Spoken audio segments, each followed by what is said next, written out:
Hello, everybody. What is up? This is Kirsten here. Thank you so much for joining me on this new episode of the Balance Derived podcast. And also, thank you so much for those of you who have let me know that you are listening because I love hearing this. Then I know that there is audience there who wants to get this information, who gets maybe even excited about this and wants to get a new episode every week. So right now I am recording 2 episodes a week. This is my goal, and I do my best to make it happen every single week. Today, we are coming back to our more fitness topic. So last episode, I talked more about mindset and how our own thinking can slow down our results or make them very, very difficult to achieve. I hope you enjoyed this episode. Please give me some feedback. I want to know if you got anything out of it. I do think I'm going to do more of these types of episodes every now and then because honestly, this is what I think about a lot. These are things I care about a lot. I think fitness is so much more, than just the right workouts, the right diet, all that. It is so much like how we think, what we believe in, what our self-talk is like. So I do want to do more episodes on these topics as well. But today is going to be very fitness episode, and we're going to talk about cardio and boot camps and when they can be a good option, when they're not the best option. Should you do them? Should you not do them? So if you have been listening to this podcast, you may have gotten this impression that I don't like cardio. I don't recommend that cardio, and maybe that I just don't care for it or whatever. But it's not true. I think cardio actually has its time and place. It's just that we have to use it right. And the same thing with boot camps too. I think they can have their time and place, and then they're beneficial for some things, but not so much for others. So I kind of want to take a look at these topics from like different angles. So my relationship with cardio, just want to cover that real quick before we even start, is that I started using cardio a lot in order to lose weight in 2007, which is when I started Weight Watchers, cut my calories super low and bumped up my cardio like crazy. I had never in my life run this much before, and I started running 6 days a week, every single day, at least an hour. You probably have heard this already if you've been listening to me for a while. And did I lose weight? Oh yeah, I did. I lost a lot of weight relatively quickly. I think I lost about 35 pounds maybe in 5 or so months. This was pretty quick weight loss for me, but unfortunately I also lost a lot of muscle in this process. So I would not use this strategy anymore. If somebody comes to me or myself, if I wanted to lose weight, I would not use it because your goal is to keep the muscle on your body. So for that reason, just don't overuse cardio. So cardio shouldn't be the number one thing to go to if you have a weight loss, fat loss goal. There are other ways, such as strength training. And then let's also real quick cover the boot camp topic. So the other day, somebody told me on Instagram, yeah, I get that your strength training, what you're talking about, it gives better results, but boot camps are just like so much more fun. They're energizing. I felt like really kind of excited and like hyped to do the workouts. And now I'm just lifting in my basement and feeling kind of bored. So I guess this is a trade-off. And I agree, like boot camps can have such great energy. I used to, take a boot camp class once in a while, but I was a boot camp trainer actually for a good 4, maybe even 5 years. I taught them, and I agree, the energy is wonderful. Like doing something with a team, everybody's like high-fiving and doing stuff. There's like upbeat music. It's great. I think it's a really great experience, and everybody, like the people who join the class and the instructor, are like, it just feels so awesome. And this is the positive side of it. I think it's really, really wonderful. But at the same time, a lot of people who start doing boot camps, they get results at first. Let's say the first year, they start as somebody who rarely exercises, and then they get started with boot camps. There's a little bit of strength and a little bit of cardio. Of course, they're going to get results.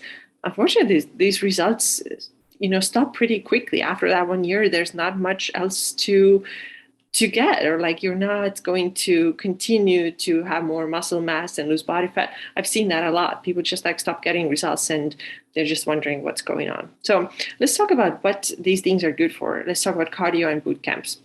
So I had 3 points here, and I think they're really all important. And these are all to show that cardio and boot camps do have their place. They do have definitely have their value. And I'm not criticizing if you are doing these things. I think they can be really, really great. So the first one is that if this is your sport. So for example, you're a marathon runner. Of course you have to run, and this is your cardio. There's no other way how you can get better at marathons than running. Of course, strength training absolutely will support that. There are other ways like bicycle riding or swimming that can absolutely support that. But if you don't run and then attempt to run a marathon, you're not going to do it too well. So of course you have to run if you are a runner. So I'm not talking to that person who has a goal like this goal of like running the marathon and having a good time, like good time as far as like what the result is. So if this is what you do, this is your goal, maybe like for this year, you want to do something like this. I think it's awesome.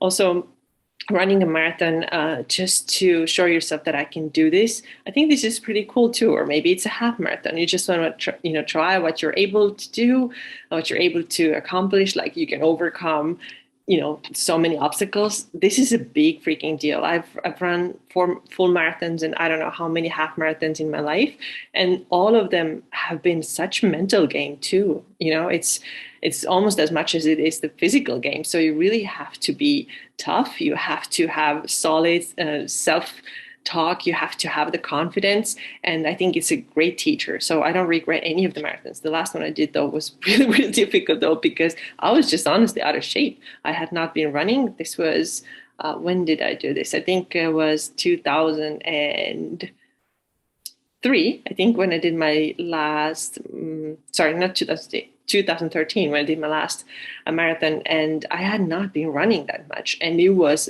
crazy struggle bus. So that's why I'm saying that if your goal is to run a good marathon time, this is what you are training for, then of course you're going to do cardio. Of course you're going to run. There's no way out, in my opinion. You just can't get out of it.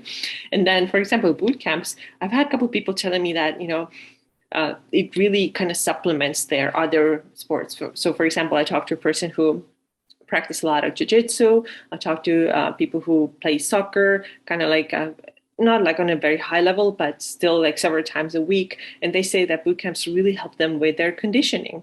And I totally understand that. It's like a little supplement that you add in order to just have a better performance. So you get a little bit of cardio, get a little bit of weight, definitely get out of breath. So if you're playing soccer, if you're doing jiu-jitsu, of course, it can be very helpful for you. So I think they can be great ways to boost your performance. So these are some of the reasons to do cardio and some of the reasons to do boot camps.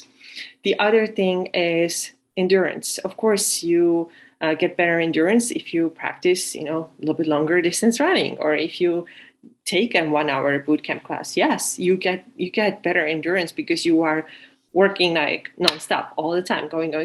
And I think everybody should have like a baseline of endurance. Like for me personally, it would be something like I want to be able to run, let's say 45 minutes. I just want to be able to do this. I want to have this endurance because this is for life too, right? I go hiking a lot and I want to make sure that I can still do this. So I want to have a certain level of endurance. And while you can get a little bit, of course, you can get a little bit from lifting weights, you get really good endurance from doing cardio or taking a boot camp class once in a while. And then the last aspect, how they can be really good for you, is that when you just enjoy, it's just a fun factor, right? This is what you do. And for example, a lot of people have experienced the runner's high. When you run, and then you get to the state of almost like, I'm high. It just feels so great. I'm feeling like I'm weightless, I'm limitless, I can do this. People who have never been into running, they're like, I have no idea what you're talking about because I never get this feeling when I'm running. And let me tell you, in my experience, you get that runner's high. You are able to get that runner's high only if you are in a great shape. So right now, if I went for a run and wanted to get that runner's high, it's probably not going to come because I'm not in very good running shape at all. However, I have experienced that. When I did run a lot, I was in good running shape, then yes, I definitely had that feeling. And it's like, feels like you took something. You just feel really, really good. So for example, for that fun aspect, for just like feeling like limitless, I think is great. Also, the fun factor talking about that. What if you do it with your friends and this is the way you connect and this is what you do with a group of ladies or, girls, whatever you want to do.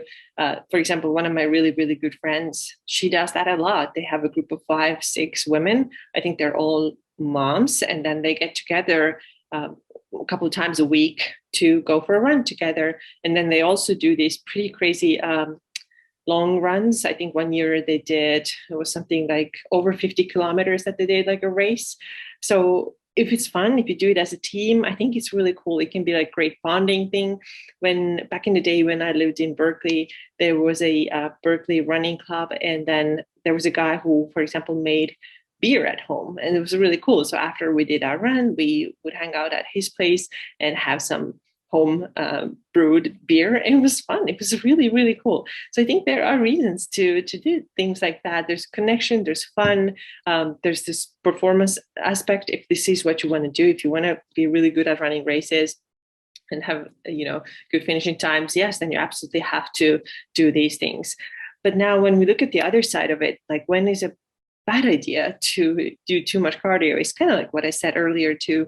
If you want to lose body fat and you want to lose body weight and then you go about it by doing a lot of cardio, this is a mistake. So you don't want to do too much of it, because like I said earlier, you are going to lose also a lot of muscle mass in the process if you focus only on running.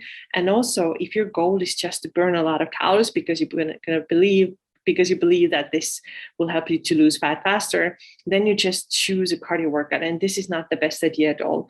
And we've talked about it so much. What you want to do instead is that you want to build muscle, you want to build up your strength, because this will speed up your metabolism. You have higher metabolism, you have higher muscle mass, which then helps you to burn body fat way faster. And there are so many ways to progress, to get better at strength, to keep your body kind of growing and getting better.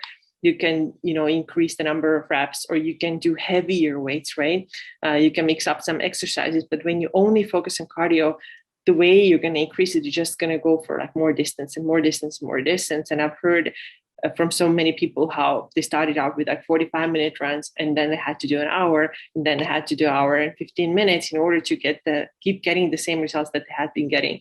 And then eventually it becomes unsustainable, because all you're doing now is running. So there's a big difference. So the point that I'm trying to make here is that you have to understand what is the reason that you're doing the cardio. Is it because you actually do want to run a marathon, and you're not wanting to run the marathon because you want to lose weight? So this is a different story, right?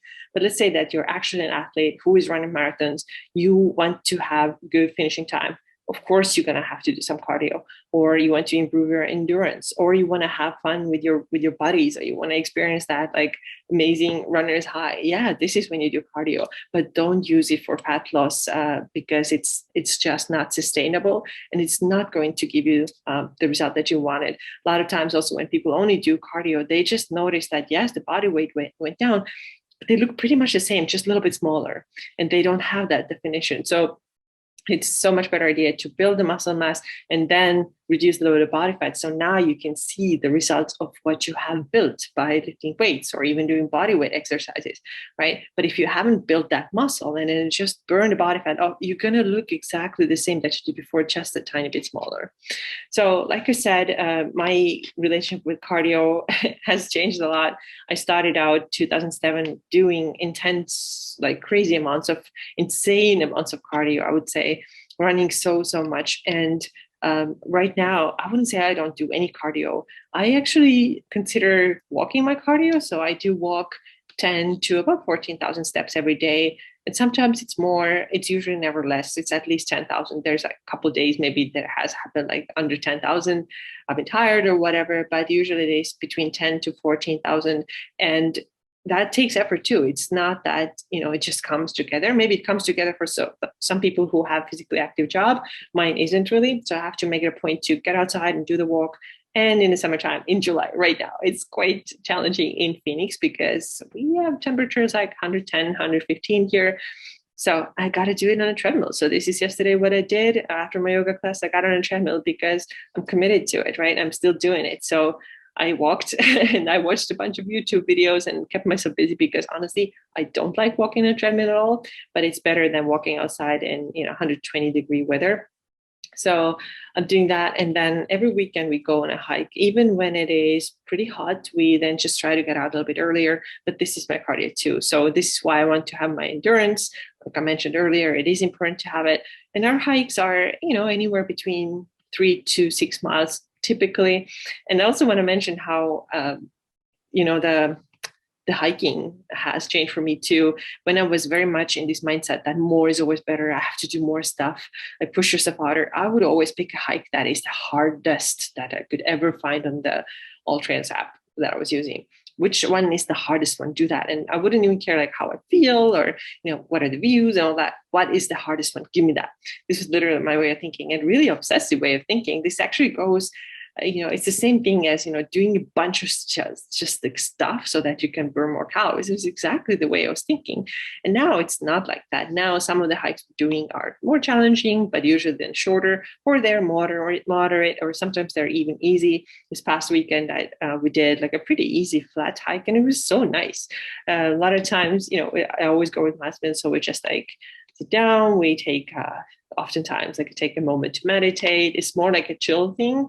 Sometimes it is more challenging, but it's not like a regimen anymore. Like I have to do it in a certain way, or turn it into a boot camp, or turn it into a challenge, or turn it into like I don't know what, just in order to burn more calories. It's not about that at all anymore. And actually it feels really, really freeing. It's like enjoyable, it's fun, and keeps us in good shape. And then of course on those days my steps are usually a lot higher than what they usually typically are every day. So I would say Saturdays I'm anywhere between 15 to 17,000 steps or so. So I do keep track on that. But overall it's so cool how the relationship with cardio has changed so much and gotten so much better. And I don't have that pressure that I absolutely have to do this, and have to find the hardest way of doing this, or do like 3 hours of it the way I did before. Because I'm not kidding you when I'm saying that there were days in my craziest cardio days when I would get outside and run 3 hours in the morning without having eaten anything before even. So the entire goal was weight loss, and I got myself to a really bad place. So I really want you to know that this is not the best way to go about it. You're going to cause yourself a lot of health issues. So if you're a person who does cardio because she enjoys running marathons and wants to run marathons, then you should still be eating. And, I use that as my excuse. I was like, oh, I'm running marathons, but I wasn't really honest with myself or others when I said that, because at the same time I was like starving myself. And it was all coming from a really, really wrong place. It was coming from a place of just wanting to lose more fat, being a smaller person, weighing less, and all that. So keep in mind, what is your goal? What is your goal? Why are you doing this? Because if you have right goals, then cardio can be very beneficial. If you're doing it for wrong reasons, then if you're overdoing this, it's going to cause you more harm than good, very likely. So if you're curious about how to train and eat better, and how to maybe get started with macros, which is what I talk about a lot too, make sure to check out my free guides. I have many of them. I'm going to put them all in the show notes and also in my YouTube description. So go ahead and grab any of them, whatever is interesting to you. And I hope they're helpful. So thank you so much for listening to this podcast. Let me know what is your story with cardio, how much you're doing, why you're doing. I'm curious to know. All right. Thanks so much. And I'll see you again very soon. Bye-bye.